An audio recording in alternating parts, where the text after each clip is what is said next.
나의 출입을 영원까지 지키리라. 그런 내용입니다. 제가 또 다시 한번 강조합니다. 첫째로 성경 본문에서 빗나가지 마라. 몇 번을 본문을 읽고 요약을 해보라고 제가 말씀을 드렸죠.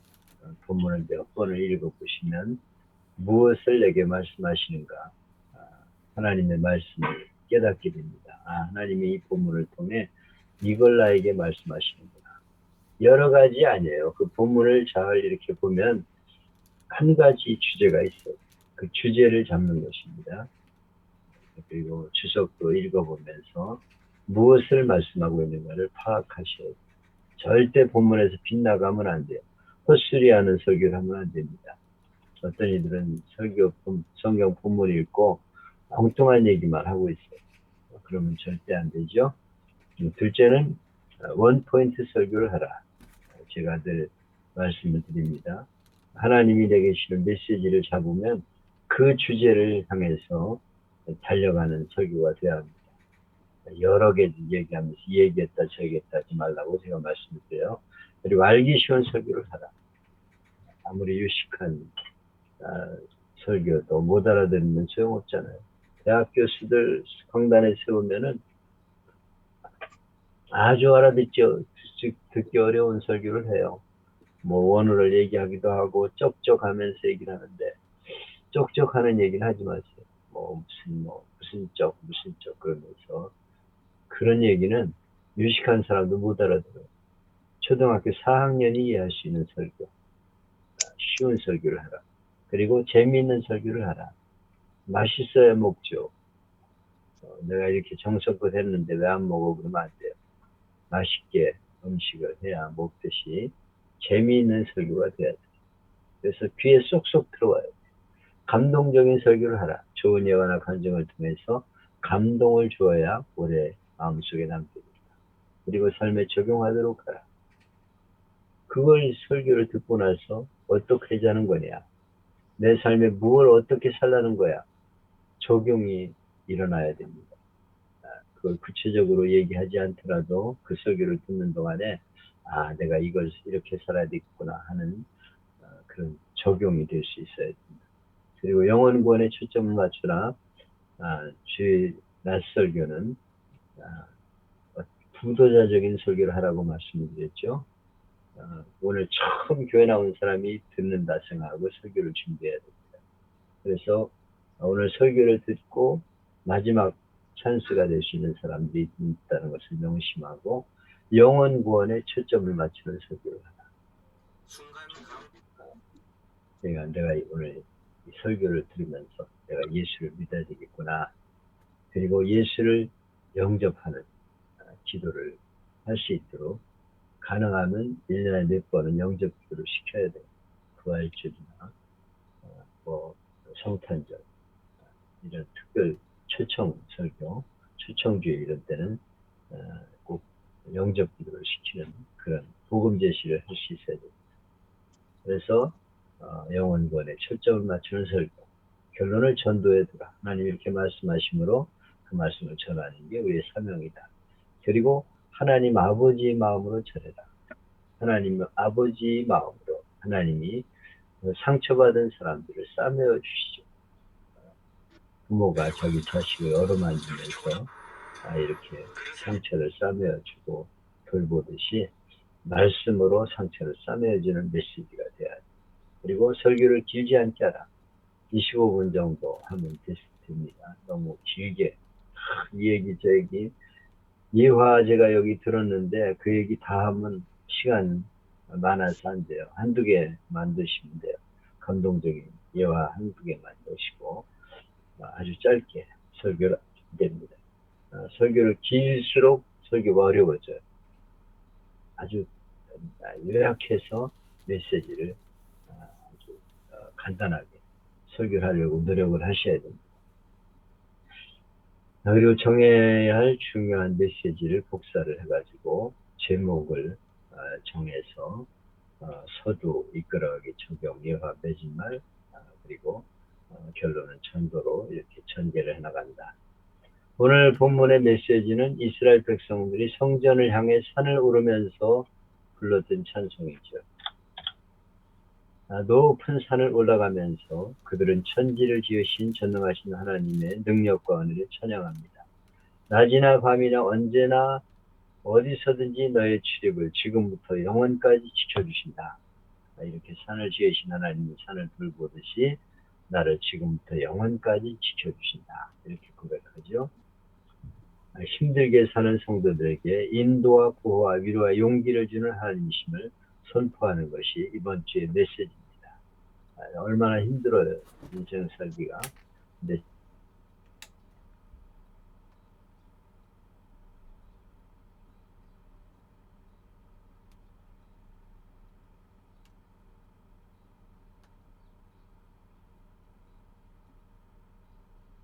설교 한 편과 위로와 용기, 인도와 보호에 대한 설교 2편, 그래서 3편을 제 설교로 실어놨어요. 이것들을 참고해서 이제 설교를 작성하시면 되겠습니다. 그리고 다른 분들이 121편을 가지고 설교한 4편을 참고로 실어놨습니다. 제가 설교 2013년에 설교한 내용인데 산을 향해 눈을 듭시다. 그런 제목으로 설교를 했어요. 여기 동영상을 하나 찾아가지고 띄웠는데 이거는 더 늦기 전에라고 하는 대구 지하철 사건입니다. 늦기 전에 영혼을 구원해내야 된다. 여기서 지하철을 내서 마지막 죽어가면서 남긴 메시지들이 있어요. 그래서 아들아 그러면서 잘 있거라 그래서 인사하는 그런 내용들이 있는데 너무 안타까워요. 영혼을 구원하는 우리가 되어야겠다는 영상을 제가 띄웠습니다. 시도별 사망자 대비 자살 사망자 비율에 대해서 제가 여기 서두를 열었습니다.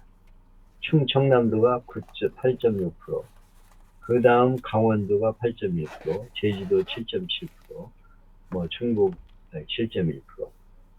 왜 강원도가 이렇게 높은가를 연구해 보니까 산이 막혀서 자살하는 사람들이 많아진다는 거예요. 사방이 가로막힌 산들을 보면서 사람들이 절망하게 된다는 것이죠. 그런 게 있어요. 저 바닷가나 이 해변가에 강가에 사는 사람들은 우울증이 심하답니다. 이런 살아가는 여건들이 사람의 심리를 이렇게 부추기는 경우가 있죠. 근데 이 산에 가로막혀 있는 그런 모습들이 사람의 마음을 절망하게 한다 하는 그런 심리학자들의 말이 있습니다. 우리 모두에게는 가로막힌 산들이 있죠. 가슴에도 막힌 산이 있고 가정에도 부부간에도 자녀들에게도 앞길, 직장, 사업, 건강, 인간관계, 인생길에 험한 산들이 다 있습니다. 이 산들은 내 힘으로 제거할 수 없는 불가능한 장애물이며 뛰어넘을 수 없는 문제들이다. 그러나 여러분 헤엄쳐서 태평양을 건널 수 없지만 배를 타면 건너갈 수 있죠. 인간이 높이 뛰어도 5m 이상 못 오르고 장대를 이용해도 10m 이상 어렵지만 비행기 타면 하늘 높이 날아갈 수 있어요. 우리는 연약하여서 산을 움직일 수 없지만 전능하신 하나님이 함께 하실 때 험한 산을 넘게 하신다. 여기 시인은 가로막힌 산을 보면서 절망하는 게 아니라 그것을 창조하신 하나님을 찬송하며 노래를 부르고 있어요. 제가 설악산 다녀온 얘기를 썼는데 거기 올라가면서 주 하나님 지으신 모든 세계에 찬송을 불렀다. 이렇게 창조 하나님을 천지 창조를 창조하신 하나님을 바라보면 걱정 근심이 사라지고 위로와 힘을 얻게 된다. 시편 121편은 1편, 23편과 더불어 가장 많은 성도가 애송하는 시입니다. 이 시는 여행자의 노래라는 이름을 가지고 있어요. 그래서 많은 사람들이 여행을 떠날 때 이 시편을 많이 암송하고 또 그 시편을 읽었던 그런 시편입니다. 유명한 아프리카 선교사인 리빙스턴도 고향을 떠날 때 흑암의 대륙을 향해 가기 전에 가족과 함께 이 시편을 읽고 기도하고 떠났다고 전해집니다. 그래서 저는 어디 멀리 여행을 간다든가 이런 이들이 있으면 이 시편 121편을 가지고 예배를 드리고 떠나보내요. 이 시편 121편이 얼마나 위로가 되는 메시지인지 모르죠. 그래서 여러분도 어디 멀리 간다든가 외국에 나간다든가 이럴 적에 이 시편 121편을 가지고 설교를 하세요. 간단하게. 그러면 은혜가 됩니다. 여기 시인은 이 땅에 진정한 도움이 어디도 없다고 고백하면서 눈을 들어 하나님을 바라보고 있어요. 내가 산을 향하여 눈을 들리라 이러면서 지금 노래를 하고 있죠. 낙타를 사막의 배라고 불러요. 낙타의 눈은 신비하게 생겼어요. 어떤 이는 낙타를 보면 창조의 신비를 알 수 있다고 말했습니다. 모든 것이 사막에서 여행하고 견디게 가장 적절한 눈으로 창조됐다는 거예요. 눈썹과 눈두덩은 길고 두꺼워요. 그래서 사막에서 모래바람이 불어도 낙타는 눈을 감지 않고 길을 갈 수 있다고 합니다. 하나님은 신비하게 창조하셨어요. 사람도 신비하게 창조하셨죠. 우리 눈동자는 겹겹이 보호장치가 있어요. 눈썹이 눈의 보호장치입니다. 눈물이 눈의 보호장치예요. 눈꺼풀이 눈의 보호장치죠. 눈곱도 눈의 보호장치가 됩니다. 눈을 창조하신 하나님, 이 모든 것을 창조하신 하나님이 주야로 나를 지켜보고 계신다. 이걸 우리가 기억할 때 세상을 이기는 능력을 얻게 됩니다. 불침번을 아십니까? 군대 갔다 온 분들은 경험이 있죠. 다른 사람들 일부 공격을 걱정하지 않고 편안히 잠자도록 지켜주시는 사람을 불침번이라고 말하죠. 대개 취침 시간부터 1시간씩 교대로 불침번을 써요. 제일 편한 경우는 첫 번째 불침번이나 맨 끝에 불침번이 편하죠. 첫 번째 불침번은 취침 시간보다 1시간만 늦게 자면 되니까. 또 말번은 기상 시간보다 1시간만 일찍 일어나면 돼요. 근데 한잠 자다가 일어나서 옷 입고 챙겨나가 부처를 서려면 정말 귀찮죠? 특히 한겨울에는 더 그래요. 그래도 안전과 다른 사람의 안전을 위해서는 불침번이 필요합니다. 근데 군대에서만 불침번이 필요한 게 아니고 인생에 불침번이 필요하다. 우리 인생을 보호하고 지켜주는 불침번이 필요한데 오늘 성경 말씀은 하나님이 우리 인생에 불침번이 되어주신다고 그렇게 고백하고 있어요. 인생의 불침번. 내가 잠을 잘 때도 나의 불침번이 되어서 나를 지켜주시고 낮에도 지켜주시고 언제 어디나 나를 지켜주시는 분이 하나님이시라고 고백하고 있습니다. 우리 인생은 광야를 지난 것과 같습니다. 그래서 우리 인생을 광야 인생이라고 부르죠. 광야는 위험한 곳이에요. 기후의 위험, 강도의 위험, 맹수의 위험, 여러 가지 위험이 두사립니다. 언제 무슨 일이 생길지 예측 불허해요. 이런 광야 인생을 위해서 온갖 위험으로부터 보호해줄 존재가 필요해요. 그래서 사람들은 저마다 자기를 보호하고 지켜줄 존재를 찾습니다. 대개 다음의 것을 의지하죠. 첫째, 소유. 재물이나 권력을 소유하면 이것이 나를 안전하게 지켜줄 것으로 기도해요. 그러나 이런 것은 안전한 보호자가 될 수가 없죠. 어느 해외 교포 이야기입니다. 그분은 15년 전 이민 가서 크게 성공한 분인데 부러울 것이 없어요. 돈이 많으니까 미래에 대해서도 호언장담했습니다. 줄기세포 황우석 박사 이야기를 하면서 앞으로 장기를 갈아 끼우면 150살까지 겉들이 살 수 있다고 장담했습니다. 근데 그 말한 지 3일 만에 교통사고로 사망했어요. 그분이 작은 차를 탔느냐? 큰 차를 탔느냐? 엄청 큰 차를 타고 튼튼한 차를 탔지만 소유가 그분을 지켜주지 못했어요. 인간의 소유가 인생을 책임지지 못합니다. 둘째는 사람. 광야 인생을 살면서 주위에 있는 사람이 적지 않은 힘이 돼요. 부모, 형제, 친구, 우리가 의지할 사람들이 많이 있습니다. 그런데 인간은 마음은 굴뚝 같지만 도움이 될 때가 도우지 못할 때가 너무 많죠. 어떤 부부 이야기입니다. 중년이 지나면서 부인이 갑자기 병들었어요. 병원에 입원해 큰 수술을 받는데 병원에 서역서를 제출하는 절차가 있었어요. 수술을 받다가 어떤 일이 있어도 감수한다는 서약서입니다. 남편이 보호자란에 서명 날인을 하며 눈물을 뚝뚝 흘리며 이렇게 뇌까립니다. 아내가 병드는 것도 몰랐고 병든 지금 아무것도 해줄 수 없는 내가 무슨 놈의 보호자냐. 그렇죠. 우리 인간은 아무리 능력이 있어도 사랑이 넘치고 완전한 보호자는 될 수가 없어요. 자기도 지킬 수 없고 서로를 지켜주지 못하는 것이 인생입니다. 그 다음에 미신과 우상종교, 소유도 진정한 보호자가 되지 못함을 깨달으면 사람들이 다른 것을 찾게 돼요. 그 대표적인 것이 미신이나 우상종교입니다. 많이 배운 사람도 많이 가진 사람도 별 수 없어요. 인생이 불안하니까 엉뚱한 데 의지합니다. 뉴욕의 차이나타운에서 있었던 일인데 아주 지성적인 한 백인 여성이 중국인 기독교인 상점에 들어갔어요. 그래서 조심스럽게 물었습니다. 여기 혹시 부적 안 팝니까? 있으면 제일 비싼 것으로 사고 싶습니다. 중국인 상점에 그런 걸 판다는 소문을 듣고 온 거예요.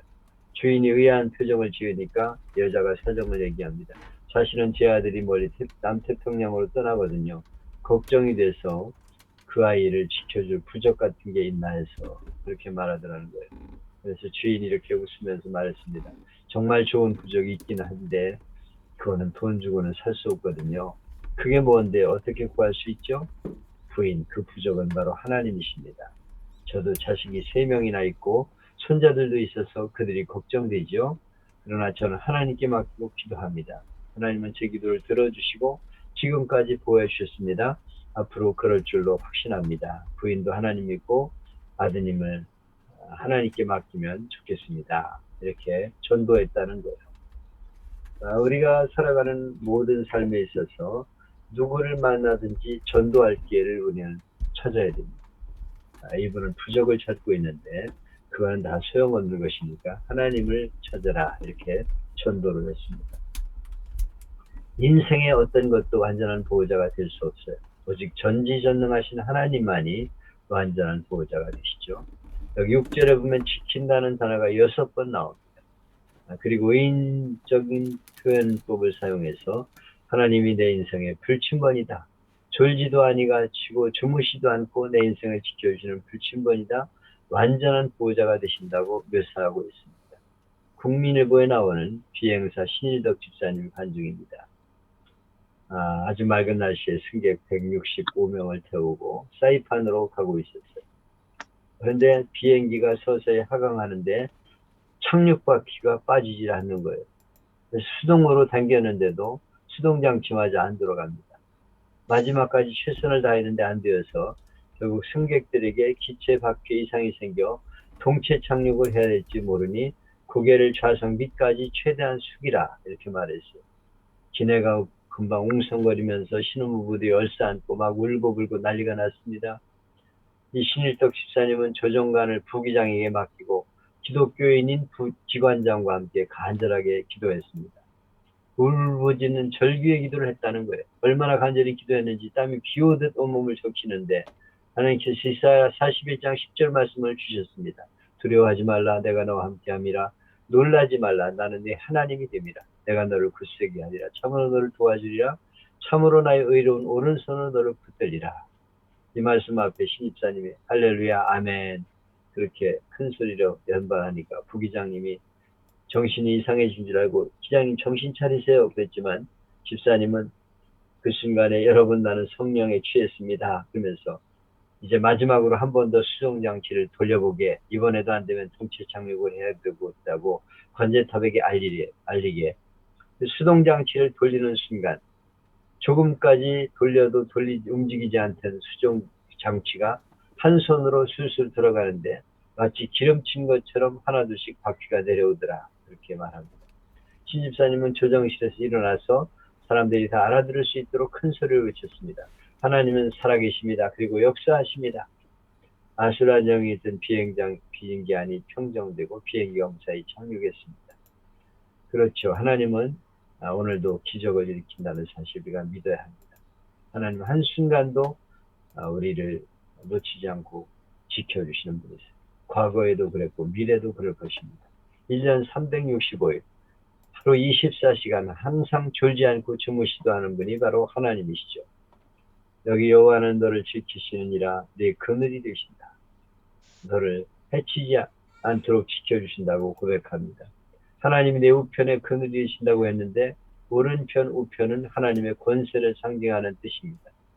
그리고 그늘은 그 아래라는 뜻이에요.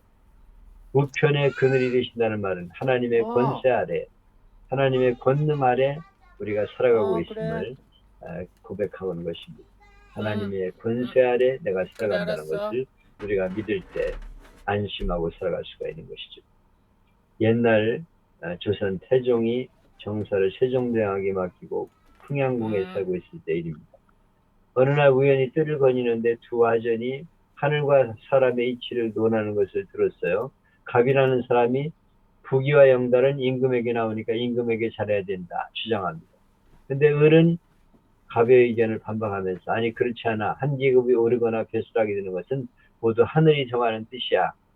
그건 임금이라도 어쩔 수 없어. 이렇게 말하는 겁니다. 이제 태종이 그 말을 듣고 고약한 놈, 벼슬이 높아지고 행복하게 된 것은 임금이 결정하는 거지 어떻게 하늘이 결정하는 거냐 이렇게 생각해서 서찰을 적었습니다. 세종대왕에게 서찰을 들고 가는 사람에게 일개국을 특진시켜라 이렇게 서찰을 적어줬어요. 그래서 모든 축복은 임금에게서 온다는 말을 한 그 신하를 불러가지고 세종대왕에게 전달하라 그랬어요. 무슨 내용인지도 모르는 신하가 편지를 가지고 세종대왕에게 전하기 위해 길을 떠났는데 갑자기 복통이 생겨가지고 도저히 편지를 전할 수 없어서 모든 축복은 하늘로부터 온다고 말하는 친구에게 대신 전해달라고 부탁했어요. 그 사람이 세종대왕에게 편지를 전하니까 세종대왕은 그 신하를 특진시켜 주었어요. 이튿날 태종대왕이 보니까 자기가 계급 올려준 사람은 안 올라가고 안 올려준 사람이 올라갔어요. 깜짝 놀라 태종이 자초지종을 들은 후에 임금도 하늘 뜻을 거스를 수 없구나 하면서 탄식했다는 것이죠. 여러분 인생의 생사와 복은 하나님의 손에 달려 있어요. 부와 귀가 하나님께로 오는 것입니다. 인간이 아무리 계획해도 걸음을 옮기시는 분은 하나님이십니다. 그래서 옛말에 진인사 대천명이라는 말이 있어요. 사람이 할 일을 다 하고도 모든 것은 하나님이 내리신 것이다. 명령은 여호와께서 너를 지켜서 모든 환난을 명쾌하시고 영혼을 지키시리로다. 하나님이 출입을 지금부터 영원까지 지키시리로다. 인생에 있어서 가장 행복한 사람은 누굽니까? 하나님을 의지하는 사람이에요. 인간이 하나님을 의지할 때 행복하도록 창조되었기 때문에. 그래서 어떤 학자는 어린아기가 어머니 태중에 있는 모습을 보고는 아, 저거는 태어나기 전부터 기도하는 모습이다. 그렇게 고백을 했습니다. 뱃속의 아기, 제 뱃속의 아기를 보면 기도하는 모습이에요. 이렇게 하고 있습니다. 그래서 아기가 태어나면서부터 하나님을 의지하도록 되어 있구나. 이렇게 고백했다는 거예요. 성도는 스스로 힘으로 사는 것이 아니고 하나님의 힘으로 사는 거예요. 성도는 내 힘으로 승리하는 게 아니고 하나님의 능력으로 살아가는 존재입니다.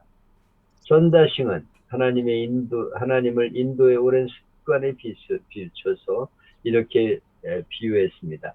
인도에서는 아버지가 아들을 체벌할 때 밤새 숲속의 나무에 묶어둔다고 합니다. 아들은 어둠과 공포 속에서 자기 잘못을 뉘우치고 깨닫게 됩니다. 그런데 아들을 묶어둔 나무 멀리서 아버지가 숨어서 밤새 지켜보면서 함께 고통을 당한다는 거예요. 이렇게 함께 마음을 졸이며 졸지 않고 지켜보시는 것이 하나님의 마음이다. 하나님은 우리를 멀리 두시는 게 아니고 늘 지켜보시는 분이라고 그렇게 설명을 했습니다. 십자군 당시 어느 부인이 남편과 아들을 전쟁에 보냈어요. 들려오는 소식은 죄다 부정적인 말밖에 없습니다. 패했다, 많은 사람이 죽었다는 말만 계속 들려옵니다. 다른 사람들은 걱정으로 잠을 못 자요. 근데 이 부인은 편안하게 잠을 잘 자. 사람들이 궁금해서 물었습니다. 어떻게 그렇게 평안할 수 있습니까? 그분이 이렇게 대답합니다. 나는 성경을 읽습니다. 근데 하나님은 주무시지도 않고 깨어있다고 말씀하셨습니다. 하나님은 내게 말씀하셨습니다. 내가 깨어있으마 너는 자라. 그래서 저는 자고 기도하고 잡니다. 하나님이 깨어 계시는데 나까지 깨어 있을 필요가 없잖아요. 이렇게 대답하더라는 것입니다. 여러분, 하나님이 깨어서 나를 지키고 계신데 너무 걱정하지 말고 편안히 주무세요. 왜 밤잠을 못 잡니까? 아유, 잠이 안 와요. 그러는데 하나님을 믿으세요. 하나님이 깨어서 나를 지켜주신다는 걸 믿고 고민하지 말고 편안히 쉴 수 있어야겠습니다. 하늘뜻 숭의교회 김동호 목사님 간증입니다. 막내가 6살 때 손을 잡고 골목길 내려가는데 초등학교 5학년짜리가 올라가고 있어요. 근데 아들이 그 아이를 보자 흥분해서 아빠에게 물리릅니다. 아빠, 저 형아가 나 때렸어. 아마 며칠 전에 그 아이에게 맞았나 봐요. 원수는 애나무 다리에 맞는다고 아빠하고 가는 길에 마주쳤으니까 한 대 쥐어박아 주라는 거예요. 근데 목사 체면도 있고 해서 아이들 일에 어른이 끼어들기 옳지 않다 싶어서 모르는 척 그냥 지나가려고 하는데 막내 놈이 아빠 손을 놓은 뒤 뚜벅뚜벅 아이에게 걸어가서 발로 한 대 팍 쳐주고 왔어요. 6살짜리가 초등학교 5학년짜리를 발로 찼는데 무사했을까? 무사했어요. 옆에 아비가 지키고 있는데 5학년짜리가 어떻게 아이에게 손을 대겠습니까? 꼼짝없이 6살짜리에게 당하고 말았어요. 목사님은 그때 아주 중요한 사실을 깨달았다고 합니다. 그것은 다윗이 어떻게 골리앗을 이길 수 있었는가? 다윗이 어떻게 거인 장수 골리앗 앞에서 떨지 않고 당당할 수 있었는가? 그것은 바로 하나님이 계셨기 때문에. 다윗 6살 골리앗 5학년. 하나님 80kg 하나님이 계시기 때문에 당당했다는 것이다 하는 것을 깨달았다고 고백합니다. 우리 인생은 광야과 같아서 위험이 상존합니다. 그러나 우리에게는 하나님이 계세요. 인생이 힘들고 어려우면 산에 올라가서 천지를 지으신 하나님을 바라보세요. 힘들면 산에 올라가서 이 천지를 지으신 하나님을 찬송을 한번 하세요. 주 하나님 지으신 모든 세계 찬송을 한번 하면은 마음이 평안해집니다. 하나님은 졸지도 않고 주무시도 않고 우리를 보호해 주신다. 내 인생의 불침번이 되어 주신다. 그분을 모시고 살면서 세상에 보호자 없어 방황하는 사람들에게 보호자 되신 하나님, 그분을 소개해주는 우리가 되어야 합니다. 이번 해피데이가 하나님을 알지 못하고 불안해하는 사람들에게 인생의 보호자가 하나님이시다 하는 것을 소개하는 기회가 될 수 있기를 바랍니다. 이것이 제가 한 설교였습니다. 시편 91편 가장 안전한 피난처라는 내용으로 설교를 했는데요. 이것도 참고로 한번 보시면 됩니다. 몇 해 전 우리는 TV와 신문을 통해서 뉴욕의 쌍둥이 빌딩이 모래성으로처럼 허물어진 모습을 봤죠. 그때 9.11 테러의 희생자는 3,021명이었어요. 이 사건으로 모두가 경악했지만은 미국인에게는 충격적이었어요. 왜냐하면 전 세계를 움직이는 권력의 상징 미 대통령, 군사력의 상징인 미 국방성, 경제력의 상징인 세계 무역센터에서 동시 테러가 감행되어 가지고 완전히 충격에 빠졌습니다. 미국이 당한 것은 인명피해와 경제 손실만이 아니고 자존심이 박살났어요. 그리고 큰 타격은 미국인들의 마음속에 불안감이 심겨졌다는 거예요. 세계에서 가장 안전한 나라라고 믿었던 미국이 아주 위험한 나라다 하는 것을 깨닫게 된 것입니다. 언제 무슨 일을 당할지 모르는 불안한 세상이 되었어요. 이 사건이 터진 후에 방독면 사기에 열을 올리고 사이렌 소리만 들어도 깜짝 놀라곤 했다는 것입니다. 이 세상에 안전한 데가 없구나 하는 생각을 갖게 되었습니다. 그래서 우리가 안전하게 피할 곳이 과연 어디겠냐 하는 것이 전 세계인의 심각한 관심사입니다. 사람들은 안전 불감증에 시달리고 있죠. 그래서 안전지대가 어딜까 자구책을 쓰고 있지만 어느 곳도 무엇도 세상에 안전한 곳이 없어요. 1930년대 호주의 어떤 부자는 지구상에 큰 전쟁이 일어날 전쟁 징조에 놀라서 안전지대로 피하기로 결심하고 태평양의 과달카날이라는 조그만 섬으로 피신해 평안히 삶을 살려고 했어요.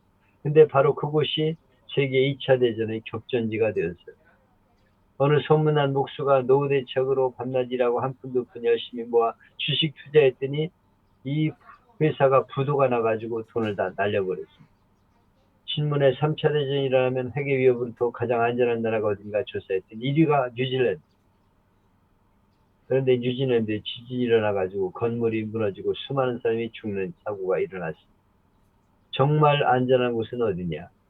잠언 18장에 여호와의 이름은 견고한 망대라 의인은 그리로 달려가서 안전함을 얻느니라. 우리 인생의 견고한 망대는 바로 여호와의 이름입니다. 하나님, 그분이 우리의 망대가 되시고 의인은 그리로 달려가서 안전함을 얻느니라. 하나님께 달려가서 안전함을 얻게 된다고 고백하고 있습니다. 어려운 일을 당할 때 우리가 해야 될 일은 하나님을 피난처로 삼아야 됩니다. 세상 많은 사람들이 피난처를 찾죠. 뭐 재물, 권력, 각종 방법으로 찾고 있어요. 근데 이런 것들은 피난처가 되어주지 못한다는 것이죠. 하나님이 피난처가 되신다는 말씀이 성경에 21번, 시편에 16번 나옵니다. 신학자고 설교가로 유명한 미국의 아이언사이드 박사가 인디언에게 전도하고 있었는데, 그때는 자동차가 없어 마차를 타고 여행해야 됐어요. 그때 하루는 저녁 집회를 인도하려고 5시에 인디언 마을을 떠나 선교본부로 출발했는데, 출발하자 구름이 덮입니다. 폭풍우가 곧 닥칠 것을 알고 걱정하니까 마부가 이렇게 말해요. 꼭 붙잡으세요. 제가 마차를 전속력으로 몰겠습니다. 저쪽에 가면 커다란 바위산이 있는데 그곳까지만 가면 안전합니다. 그리고 말을 세게 몰니까 약 15m의 거대한 바위가 보였습니다. 그 동굴 속으로 들어가자마자 폭풍우가 노도같이 바위산에 퍼부었어요. 그렇지만 그들은 안전했습니다. 인디언이 찬송을 부릅니다. 만세반석 열리니 내가 들어갑니다. 우리는 안전한 피난처가 필요한데 하나님이 나의 안전한 피난처가 되신다. 내가 혼란이나 위기를 닥칠 때 하나님께 피함으로 보호를 받는 우리가 되어야 한다는 것이죠. 위기에 처할 때 하나님은 천군 천사를 통해 우리를 지키십시오. 그가 너를 위하여 그의 천사를 명령하사 네 모든 길에서 너를 지키게 하시리라. 그들의 손으로 너를 붙들어 발이 돌에 부딪히 아니하게 하리로다. 내가 사자와 독사를 밟으며 젊은 사자와 뱀을 발로 누리리로다. 여러분, 천사는 하나님의 형상대로 지음받은 성도를 섬기라고 지음받은 하나님의 피조물이라고 성경은 말씀합니다. 여기 천사를 명령하사 우리를 지켜준다고 그렇게 고백하고 있는데, 히브리서 1장 14절에 보면 모든 천사들은 불의한 영으로서 구원하는 후사들을 위해서 섬기라고 보내심이 아니냐고 그랬어요. 여러분, 인생에 힘들 때 하나님께서 천사를 통해 나를 지켜주심을 믿어야 합니다.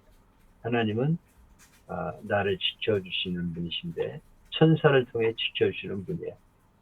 가끔 제가 그 전에 은사 집회에 갈 적에 천사를 명령하는 기도를 하곤 했어요. 그래서 나를 지키는 천사는 내 앞길을 지켜줄지어다. 오늘 내가 가는 길을 지켜줄지어다. 오늘 운전대를 잡아줄지어다. 이렇게 명령하면서 발언했습니다. 미국의 국민의 55%가 천사의 존재와 활동을 믿고 있다고 발표했어요. 그리고 베일러 대학의 설문조사에는 보호천사가 실제로 우리 삶에 나타나 위험이나 해로운 재앙에서 건지고 구해준다고 믿는가 하는 데 대해서 55%가 그렇다고 대답했습니다. 우리는 천사의 도움을 믿고 천사가 나를 지켜주신다. 이런 믿음을 가져야 합니다. 하나님이 천사를 통해 지켜준다고 분명히 말씀하셨어요. 여기 아람나 군대 1차 침입 때 엘리사가 종 지하시에게 한 말입니다. 그가 병거와 많은 군사를 보내니까 저들이 성을 에워싸고 있었죠. 그때 이 지하시가 두려워합니다. 그때 엘리사가 종에게 말합니다. 두려워하지 말라. 우리와 함께한 자가 저와 함께한 자보다 많으니라. 그리고 기도하면서 저의 눈을 열어 보게 하옵소서 하고 사환의 눈을 여시니까 불말과 불병거가 온 산에 가득하여 엘리사를 둘렀더라. 엘리사 시대만이 아니에요. 하나님이 온 산과 온 산에 가득하도록 불말과 불병거를 통해서 지켜주는 것을 우리가 믿어야 합니다. 하나님이 천사를 통해 지켜주시고 불말과 불병거 이런 걸 통해 나를 지켜줌을 우리가 믿어야 합니다. 이렇게 우리가 하나님이 나와 함께 하신다 하는 것을 여기 필요한 것들을 우리가 뽑아가지고 이제 설교에 넣으면 되겠습니다. 여기 보면 유명한 의과의사 모니 안경에 대한 이야기인데요. 전국의 유명한 의과의사들이 지켜보는 중에 어려운 수술을 성공적으로 마쳤어요. 그때 의사들이 칭찬이 자자했습니다. 한 의사가 물었어요. 어떻게 아무도 해보지 않는 어려운 수술을 처음으로 성공할 수 있습니까? 그때 모니 안경이 이렇게 말합니다. 당신도 보셨듯이 내가 수술하는 방에는 또 한 사람의 의사가 있었습니다. 그때 의사가 말했죠. 그런데 수술실의 의사는 선생님 한 분뿐이었지 않습니까? 그때 모니 안경 의사는 이렇게 말합니다. 나머지 한 분은 예수님이십니다. 그분은 사람들에게, 믿음의 사람들에게만 보입니다. 예수님이 옆에서 도와주시고 이 부족한 종을 위해 기도하고 계시기 때문에 지와 힘으로도 어려운 수술을 성공적으로 마칠 수 있었습니다. 이렇게 고백하고 있어요. 우리는 우리의 목회 현장에서 내가 혼자 일한다고 생각하지 말아요. 하나님이 나와 함께 하신다. 오늘도 나를 도와주시고 천군 천사를 통해 나를 지켜주신다. 하나님이 불말과 불경거를 통해 나를 지켜주시고 지금 나와 함께 하신다 하는 것을 믿을 수 있어야 합니다. 그래서 이 시인은 하나님께 내가 간구하리니 응답하리라 이렇게 고백하고 있어요. 전라도 한 섬에서 모슴살이 하는 소년이 있었습니다. 그래서 새벽에 나가서 울면서 기도합니다. 하나님 공부하고 싶어요. 배움의 길을 열어주세요. 그리고 서울로 올라왔습니다. 그리고 중학교, 고등학교를 검정고시로 마치고 그 어려운 환경에서도 새벽 기도를 계속하여 하나님 세계 인류를 위해서 일하고 싶은데 유학의 길을 열어주세요. 이렇게 기도하는 거예요.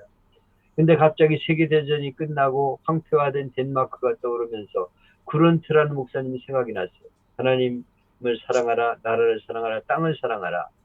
황무지에 나무를 심고 토지를 개간해서 선진 농업국가를 이루게 된 덴마크가 생각나면서 덴마크에 가서 농업 기술을 배워 나라를 위해 일하고 싶다 하는 생각이 들어서 덴마크의 프레드릭 9세 왕 앞으로 편지를 씁니다. 막 이것저것 뒤져가지고 이 덴마크 왕 앞으로 이제 주소를 찾아가지고 편지를 썼어요. 근데 40일 후에 답이 오기를 와라. 그래가지고 유학비자와 함께 장학금을 받으며 덴마크에서 대학을 졸업했습니다. 그러고 보니까 또 세계적으로 농업이 발달한 이스라엘 기부체고 생각나가지고 히브리 대학으로 또 편지를 보냈습니다. 나를 유학 보내달라고 기도하니까 유학 일이 열렸어요. 그래서 박사학위를 받고 건국대 교수가 되었는데 유명한 유태영 박사 이야기입니다. 이 유태영 박사가 박정희 대통령과 함께 새마을운동을 일으켰죠. 하나님께 부르짖으면 하나님이 건져주시고 이름을 높여주시고 내 기도에 응답하여 주신다 하는 것을 믿어야 합니다. 갈보리 교회 담임하셨던 이 필재 목사님이 미국 텍사스 휴스턴에서 미국 교회를 빌려 목회를 시작했습니다. 근데 새벽 기도를 하려고 담임 목사님에게 요청을 했어요. 한국 교회는 새벽 기도하는데 새벽 5시에 교회 건물을 쓸 수 있도록 허락해 주십시오. 이 큰 교회를 당신들은 그 시간에 아무도 안 쓰지 않습니까? 교실 하나만 주면 우리가 잘 쓰고 정리하고 갈 테니 쓰게 해주십시오. 그랬더니 눈을 뚱그랗게 뜨면서 목사님 보고 하는 말이 당신 지금 새벽 5시라고 말했습니까? 오후 5시라고 말했습니까? 새벽 5시입니다. 그럼 당신이 새벽 5시에 나와 설교할 겁니까? 그렇습니다. 매일 나올 겁니까? 매일 합니다. 그러다 죽으면 어떠려고 그럽니까? 안 죽습니다. 걱정하지 마십시오. 그래 서류를 만들어 오라고 해서 당회에 있느라고 서류를 보냈어요. 그랬더니 당신이 요청했으니 빌려주기는 하겠는데 여기서 파생되는 모든 문제는 네가 져라. 그렇게 말하더라고요. 새벽 기도 하나 죽어도 우린 상관없다는 거죠. 내가 책임지겠다 그랬더니 그 당회가 승낙서를 가져왔는데 장로님이었어요. 그분이 목사님에게 허락한다는 소리를 주면서 하는 말이 영원히 잊혀지지 않는다고 말합니다. 패스터리 새벽 5시에는 하나님도 주무십니다. 이렇게 말하더라고요. 새벽 5시에 하나님이 주무십니까? 하나님은 졸지도 아니고 주무시도 않은 분이죠. 새벽 기도 드린다고 죽습니까? 이 목사님은 새벽 기도를 통해서 교회를 크게 부흥시켰다고 고백하고 있어요. 새벽은 하나님이 역사하는 시간입니다. 그러니까 새벽 기도는 응답이 많은 것입니다. 그래서 우리 교회는 새벽 기도를 살려야 돼. 새벽 기도하는 성도가 있어야 됩니다. 유명한 빌리그람 목사님이 세계를 방문하며 인상적인 것 몇 날을 소개했는데 카나다에 가니까 아침부터 새소리가 얼마나 아름다운지 새소리 때문에 깜짝 놀라 깨었다. 일본서는 아침 새벽부터 공장 소리 때문에 잠에 깨었는데 한국에서는 새벽기도 종소리 때문에 잠을 깼다. 이렇게 말하면서 새벽 기도하는 사람들의 기도 때문에 한국은 하나님께 축복받은 민족이라고 말했습니다. 그런데 새벽 기도하는 이들이 점점 줄어가는 것이 오늘 우리의 문제죠. 전 세계에서 가장 새벽 기도를 열심히 하는 나라가 우리나라였습니다. 그런데 지금은 새벽 기도 숫자가 팍 줄어들었어요. 안 하는 교회들은 많이 있어요. 코로나 때문에 새벽 기도 안 하는 교회들이 많아졌습니다. 여러분의 교회는 어떻습니까? 새벽 기도를 하고 있나요? 안 하고 있나요? 새벽 기도가 살아야 합니다. 하나님은 졸지도 아니고 주무시도 않고 내 기도에 응답하시는 분심을 믿고 기도하는 우리가 되어야겠습니다. 예, 그 다음에 위기와 믿음 마가복음 4장에 있는 내용을 가지고 이제 설교를 했는데 이거는 6.25에 대한 설교입니다. 이거 한번 그냥 참고로 읽어보시고 필요한 거 있으면 여러분들이 한번 참고로 하시면 되겠습니다.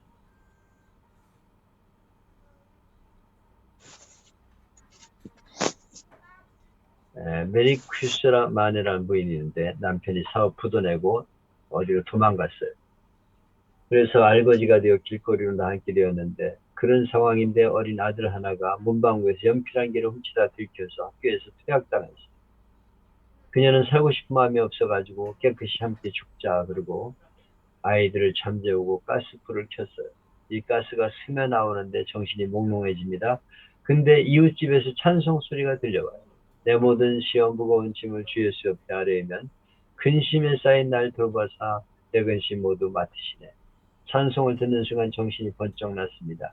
내가 죽을 생각하면서 기도할 생각은 왜 못한다. 그녀는 아이들을 밖으로 밀어내고 가스를 잠급니다. 그리고 방 한가운데 무릎 꿇고 기도를 하는데 눈물이 왈칵 쏟아지고 용기가 났어요. 아이들과 시골에 내려가 빈집 하나라도 새 삶을 꾸미기 시작합니다. 그리고 아이들을 돌봐가지고 이 아이들이 나중에 훌륭한 인물들로 성공하게 됩니다. 그의 자수전 근심이 안녕이라는 책을 보면 결론에서 이렇게 말합니다. 죽을 수 있는 용기를 가진 자들이 하나님 앞에 기도할 수 있는 용기로 바꿔보십시오. 100번의 탄식보다 한 번의 기도가 당신에게 기적을 가져줄 것이요 100번의 절망보다 한 번의 믿음이 당신의 운명을 바꿔줄 것입니다. 기도가 살아있어야 돼. 하나님이 살아계신 것을 믿고 하나님 앞에 기도하는 교회, 기도하는 성도가 돼야 합니다. 강성찬 목사님 간증에 나오는 건데 이혜연 집사님이 시계방을 운영하고 있었어요. 근데 남편이 갑자기 열이 나고 앓기 시작했어요. 가까운 병원에서 약을 다 먹어도 소용이 없어요.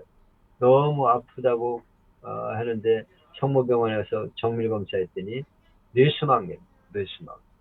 조금 있으면 낫겠지 그랬는데 남편 진단 결과를 듣고 놀랐는데 3일 만에 혼수 상태가 되어 중환자실로 옮기게 되었습니다. 손발이 굳어지고 눈동자가 옆으로 돌아가고 산소호흡기가 끼워졌어요. 의사는 이 사람이 다시 태어난다 해도 80%는 식물인간이 됩니다. 이렇게 선언을 했어요. 그분은 이제 하나님 앞에 기도할 수밖에 없다고 생각합니다. 죽은 자를 살리신 하나님을 부르며 간절하게 3일 동안 눈물로 철야기도를 했어요. 근데 남편이 기적같이 깨어났어요. 근데 눈동자에 초점이 없어요. 식물인간이 되지 않을까 겁이 났습니다. 그래서 열심히 기도했다고 결심하고 주일 수요일 새벽 예배 철야기도에 시간 나면 부르짖어 기도했어요. 근데 병원에서 병원비 계산해달라는 연락이 왔습니다. 중환자실에 있으니까 병원비가 얼마나 많은지 몰라요. 병원비를 달라고 기도했습니다. 근데 어느 날 가게에 점잖은 신사 한 분이 오더니 시계를 주문합니다. 롤렉스 시계를 진품으로 5개 살 테니 한 주에 하나씩 구해달라 그랬어요. 그 시계를 다 파니까 병원비도 해결되었습니다. 그녀는 하나님 앞에 계속해서 기도했는데 어느 날 목사님이 설교하는데 자꾸 자기도 모르게 아멘 아멘 하는 소리가 크게 터져 나옵니다. 설교 시간 내내 아멘 아멘 하는데 마음이 막 뜨거워지더니 머릿속에서 뭔가 쑥 빠져나가는 느낌이 있었어요. 기분이 상쾌해집니다. 예배 끝나고 병원에 갔더니 남편이 정신이 돌아와 있었어요. 그는 기도는 모든 문제를 해결하는 만능 열쇠라고 간증하고 있습니다. 우리가 인생을 살아갈 때 어려운 문제가 닥치지만 낙심하지 말아야 돼요. 살아계신 하나님, 오늘도 나와 함께 하시는 하나님이 살아계시기 때문입니다. 여러분이 먼저 하나님 앞에 기도하는 기도자가 돼야 합니다. 목회자가 하나님 앞에 진심으로 기도해야 돼요. 살아계신 하나님을 믿고 기도하면서 성도들에게 그렇게 독려하셔야 됩니다. 그래서 하나님은 지금도 살아계시다, 내 기도를 듣고 계시다 하는 그런 믿음을 가지고 살아가도록 일깨우는 그런 여러분이 될 수 있기를 바랍니다.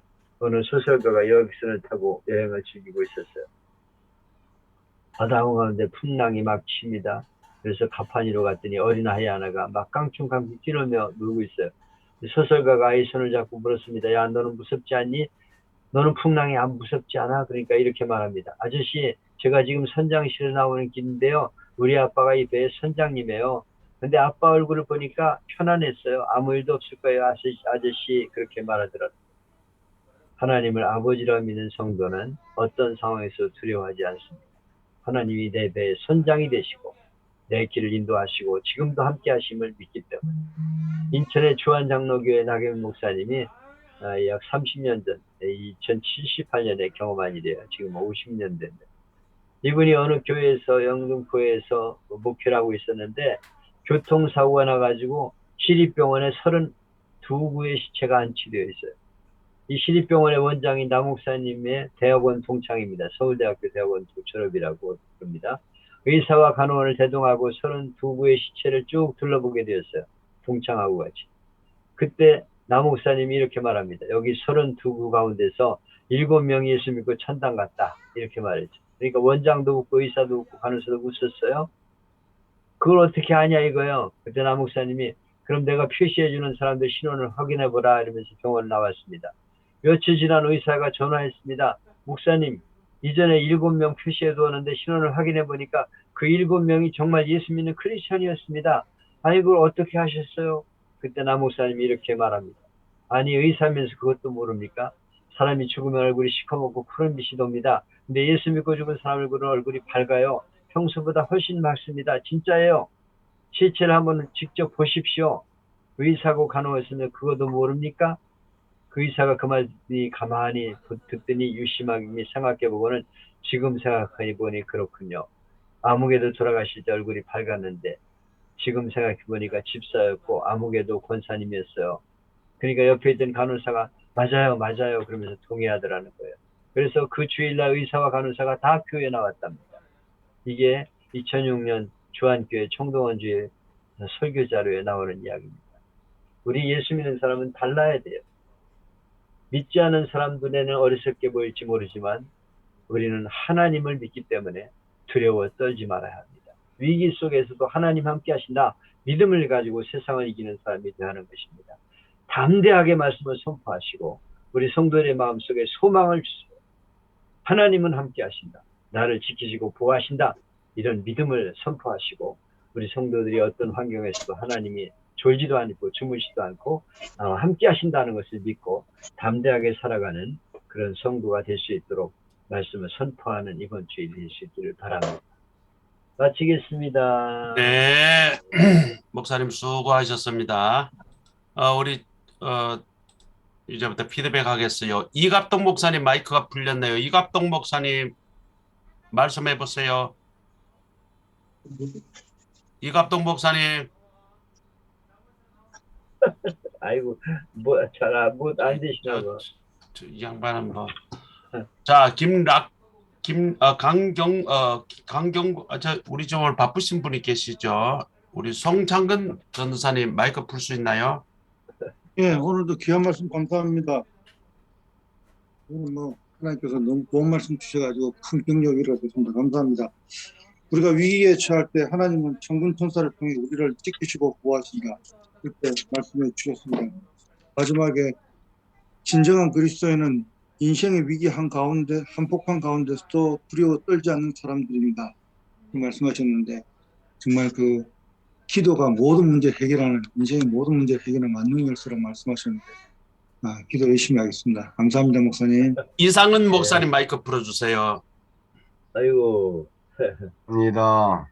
참 바다에 우리가 참 헤엄쳐서는 못 건너가지만 배가 있고 공중에 그 높은 산도 비행기를 타면 되듯이 우리에 있는 무기, 기도가 무기고 하나님이 이렇게 좋은 분이 계시는데 참 계시는 걸 모르고 참 이게 살 때가 많은 것 같습니다.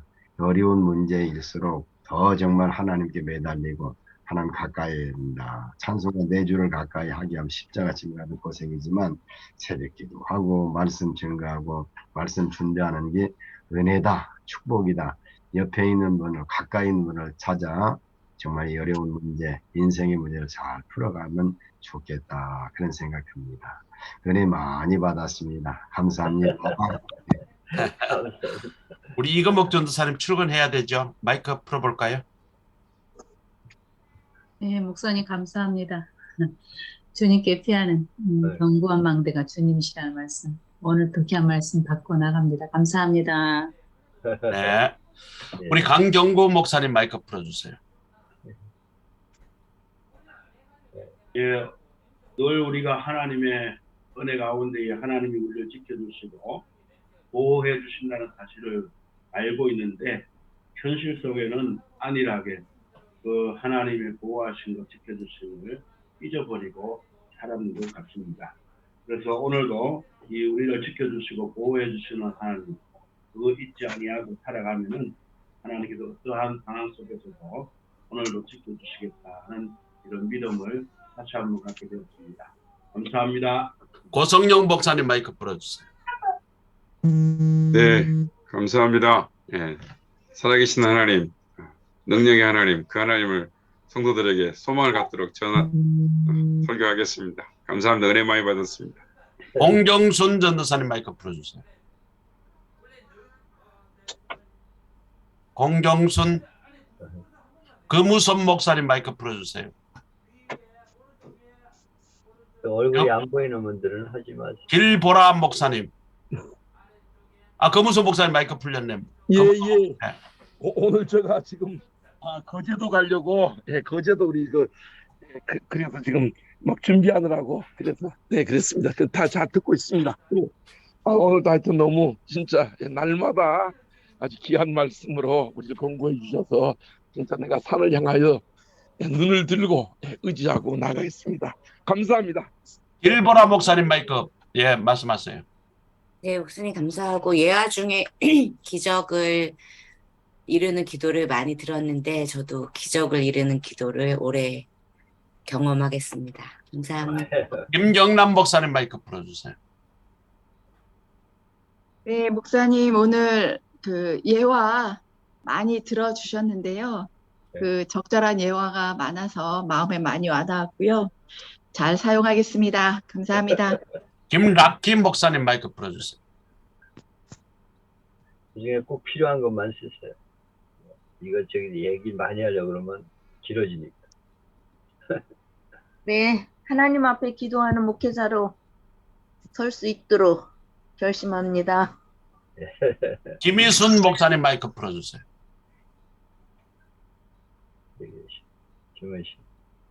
김희순 목사님 저 위에. 김희순 목사님. 소리가 안 들린다. 마이크 풀어주세요. 마이크를 풀질 않았어. 화면 위에 손을 얹어보세요. 네, 다 풀었네. 네, 말씀하세요. 네네. 목사님 말씀 감사합니다. 하나님은 나의 불침번이지요. 졸지도 않으시고 주무시지도 않으시고 항상 저와 함께 하심을 믿고 더욱더 기도하겠습니다. 감사합니다. 박미숙 전도사님 마이크 풀어주세요. 네, 오늘 말씀 감사합니다. 우리의 삶의 주인이신 하나님을 전하는 데 더 열심을 다하겠습니다. 감사합니다, 목사님. 배상진 전도사님 마이크 풀어주세요. 아이고. 상진아. 아이고. 배상진. 고정시켜놓고 어디 갔나. 아이고. 우리 백홍 목사님 마이크 풀어주세요. 우리 고성영 목사님 피드백 했나요? 백홍 목사님 피드백 하세요. 네. 졸지도 주무시지도 않고 우리의 기도를 응답하신 하나님께 더욱 신실한 목회자로 살기 원합니다. 감사합니다, 목사님. 손정 목사님 마이크 풀어주세요. 네, 말씀 감사하고 위기 가운데 하나님의 지키심과 보호하심을 기대합니다. 손영희 전도사님 마이크 풀어주세요. 네, 스스로의 힘으로 승리하는 것이라 하나님께서 도와주심으로 승리하는 것입니다. 감사합니다. 신선미 전도사님 마이크 풀어주세요. 네, 목사님. 내내를 떠나지도 아니라 내내를 버리지도 아니라 약속하셨던 그 주님이 나의 아버지가 되어서 오늘도 함께 하시니 너무나 감사합니다. 목사님 감사합니다. 안영숙 전도사님 마이크 풀어주세요. 네, 감사합니다. 하나님만 전적으로 의지하고 위로와 소망을 많이 전하겠습니다. 감사합니다. 오세민 전도사님 마이크 풀어주세요. 네, 오늘도 은혜의 말씀 감사합니다. 그리고 저도 그런 기적을 보일 수 있는 그리고 사람들에게 이런 하나님의 말씀을 전할 수 있는 사역자가 될 수 있기를 원합니다. 감사합니다. 전병임 전도사님 마이크 풀어주세요. 네, 귀한 말씀 감사합니다. 저는 교회가 멀어서요, 새벽 예배를 사실 좀 쉬었어요. 근데 이제 근처에 갔는데 코로나 때문에 못 오게 하더라고요. 그래서 다시 기도하고 새벽 예배 출석하며 기도하겠습니다. 우리 이갑동 목사님, 갑동 형님, 말씀하세요. 안 되시는데. 아니 말씀 좀 하고 계세요. 하고 계시네? 근데 형님. 들었는데 큰 일 받았습니다. 감사합니다. 형님, 저 카메라도 되는데 왜 카메라는 꺼놓고 그래요? 우리 이갑동 목사님은 저와 같은 노회이고 지금 의정부에서 목회를 하고 계십니다. 예, 오늘 설교 처음 들어오셨습니다. 앞으로 계속 들어오시기를 바라고 한 1년 동안 우리가 꾸준히 들으면 설교에 대한 굉장한 실력이 향상될 겁니다.